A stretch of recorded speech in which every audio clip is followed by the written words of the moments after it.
ইসরায়েলের সাথে লড়াই এবং যুদ্ধবিরতির পর ইরান জুড়ে চলছে উল্লাস। পরমাণু কেন্দ্র ধ্বংসে ব্যর্থতা এবং ইসরায়েলের বিভিন্ন স্থানে হামলা চালানোর সফলতা উদযাপন করছে ইরান জুড়ে।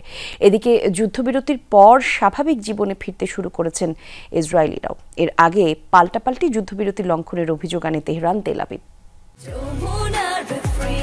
Innovation for smarter life.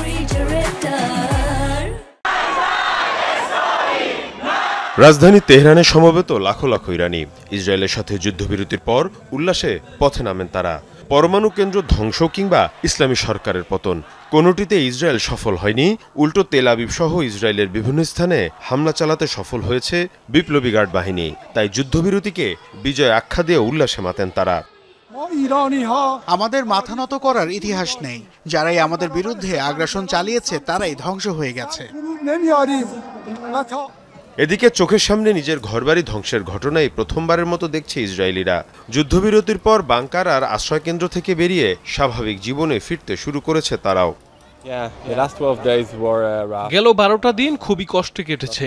বাংকারে থাকা নিশ্চয়ই আনন্দজনক কোনো ঘটনা নয়।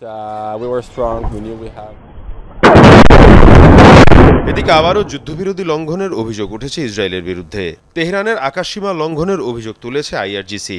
দাবি, মঙ্গলবার যুদ্ধবিরতি কার্যকর হওয়ার পর থেকে ইরানের বিভিন্ন স্থানে ড্রোন ও মিসাইল হামলা চালিয়েছে আইডিএফ। এদিকে ইসরায়েলমুখী দুটি ড্রোন ধ্বংসের দাবি করেছে আইডিএফ, যা ইরান থেকে ছোড়া হয়েছে ধারণা করে বিবৃতি দেয় ইসরায়েল।